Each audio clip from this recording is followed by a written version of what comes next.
The World Boxing Super Series produced not only some of the best fights, but some of the best fighters boxing has seen in recent times, including 3 undisputed world champions in the Tartan Tornado and Josh Taylor, cruiserweight and heavyweight champion Alexander Usyk, and another pound-for-pound star in the monster Inoue Inoue, as they all shined under the lights of the World Boxing Super Series.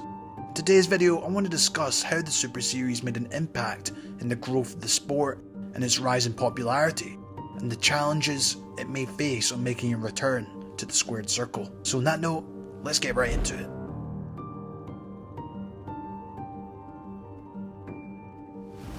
What made the World Boxing Super Series so special? Aside from the elite fighters and the competition it attracted, it was the layout of the series that made it unique and entertaining for boxing fans to witness. The idea started when the founders looked at what was missing in a sport that attracted huge audiences. The answer was simple: no organised professional tournament. Football has the hugely successful Champions League in Europe, tennis has the Grand Slams, golf has the majors, motor racing has Formula One, and cycling has the Tour de France. We will bring together the best boxers, the biggest arenas, and $50 million will be the greatest annual prize in boxing. So here's the idea: you get 8 fighters from each weight class, compete in an annual knockout style tournament. You lose, you're out. You win, and you progress to the next round.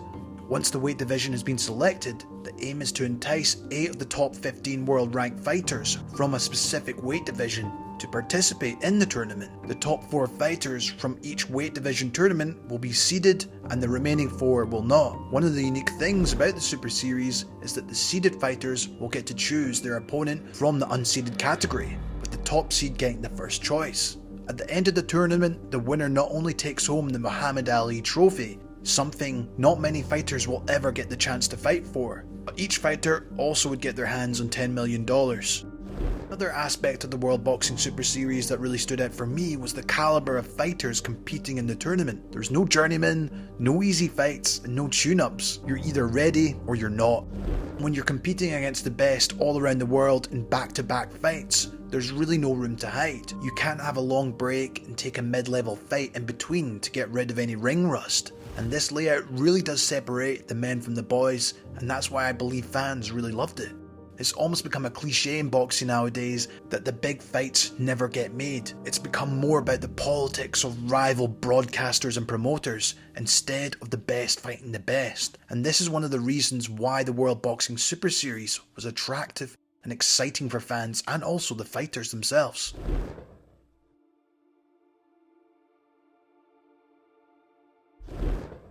When it got first announced, boxing fans were hooked, and why wouldn't we? A tournament consisting of elite world champions coming together for one united purpose, to find out who can really call themselves the one true king of their division. And it seems like every boxing fan's utopia, right?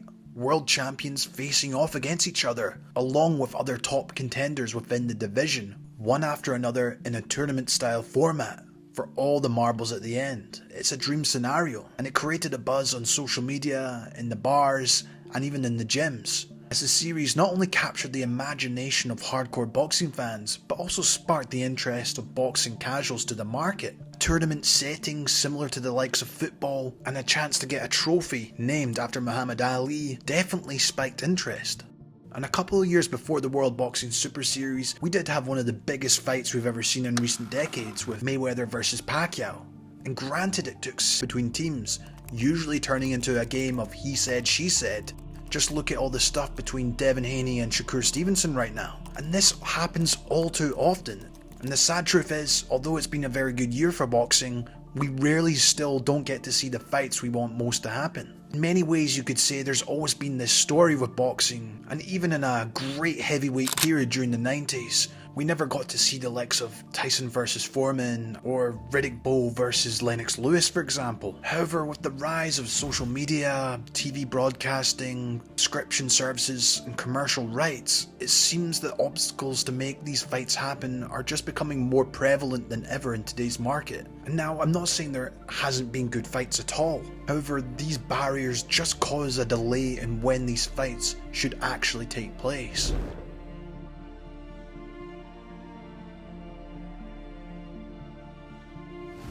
With every dark cloud, there's a ray of sunshine behind where the World Boxing Series comes into fold, and the impact it carried through to all levels of the sport, the fighters, the fans, and broadcasters, even down to local amateur boxing clubs. There was something very special about the ring walks done at the World Boxing Super Series, with the lights forming into the Muhammad Ali trophy, where the lights would shine on the fighters before they stepped in the ring, putting all the attention on the fighters, and as it rightly should be.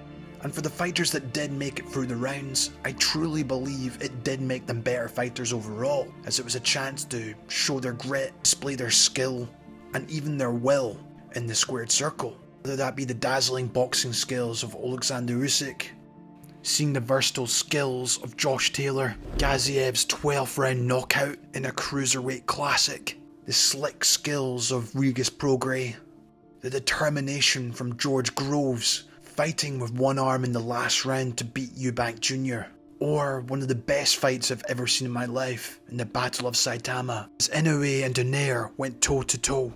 For the first time in a long time, the World Boxing Super Series revitalised stale divisions and made stars out of the competitors. Just look at where Alexander Usyk or Naoya Inoue is right now. Without the Super Series, they wouldn't have the profile or the accolades they do today, in my opinion. They were both great fighters beforehand, but having that worldwide platform to showcase their talent against the best in the division takes a fighter's potential prospect to another level.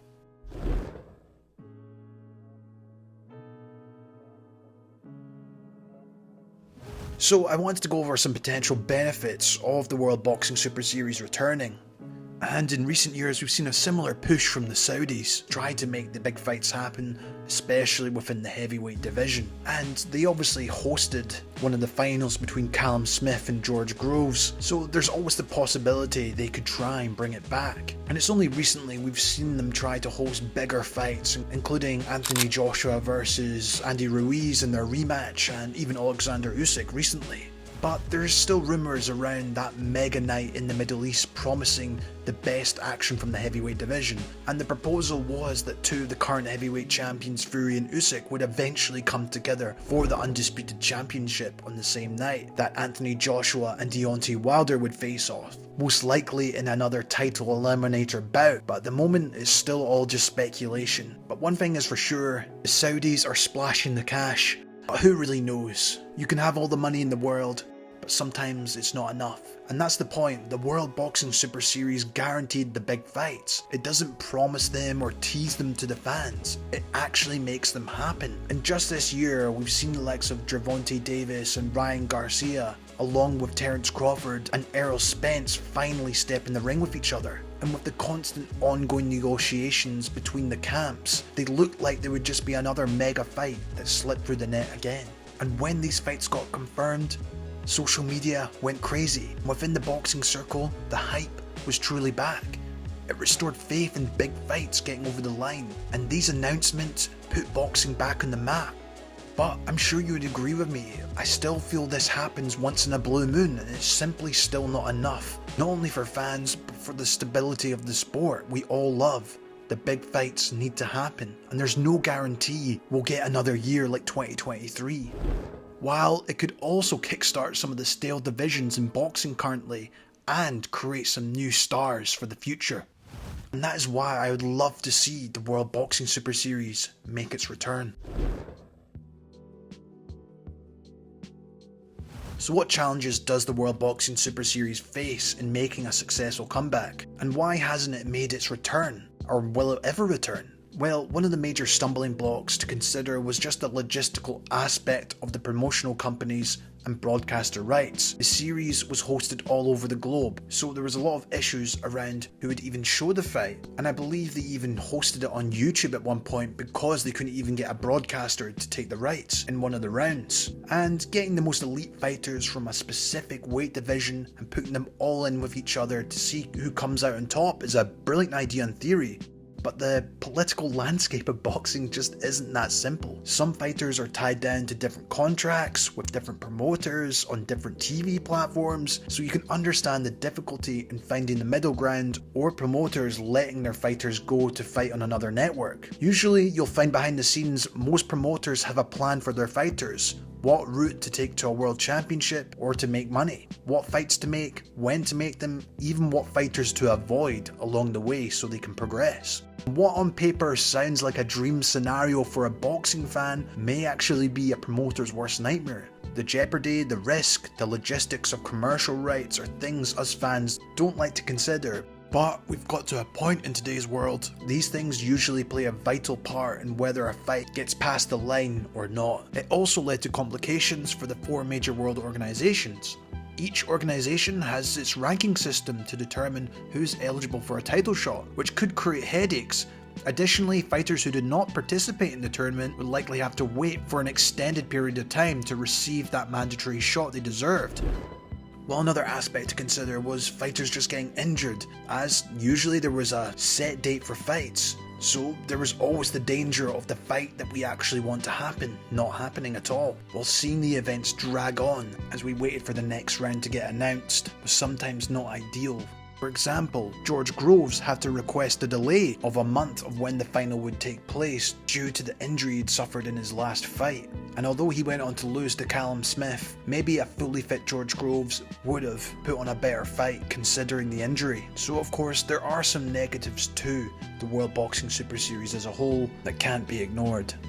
While the rise of influencer boxing has also made an impact in where these promotional companies would rather try and make money than instead trying to set up a tournament that could logistically lose them money. So even though it seems unlikely that the World Boxing Super Series will make a return, I guess we can only dream and hope that we might get something in the future similar. The tournament purpose is right at the core of what boxing fans really want in the sport, I believe. If you asked 100 boxing fans, I think one of the things they'd like to see improve the sport would be to bring in tournaments to certain weight divisions to make fights happen, particularly to make these big fights more consistent. Crowning a singular champion to rule over the rest of the division is a very hard feat to achieve, and although we've seen more undisputed champions come into the sport, which is fantastic, there's still so many obstacles in making this happen. And you could still argue in most division, no one really knows who for sure is the best. Just imagine a tournament for the best of the heavyweights, lightweights or super middleweights. It would undoubtedly light a fire within the sport and could potentially produce some of the most anticipated, exciting fights we've ever seen. But yeah guys, I'd love to hear your thoughts on the World Boxing Super Series. Did you enjoy it when it was still here, and do you think there's ever a chance it could make a return in the future? I'd love to know. This has been Jamie from Boxing Life. Thank you so much for watching, and I'll see you in the next one.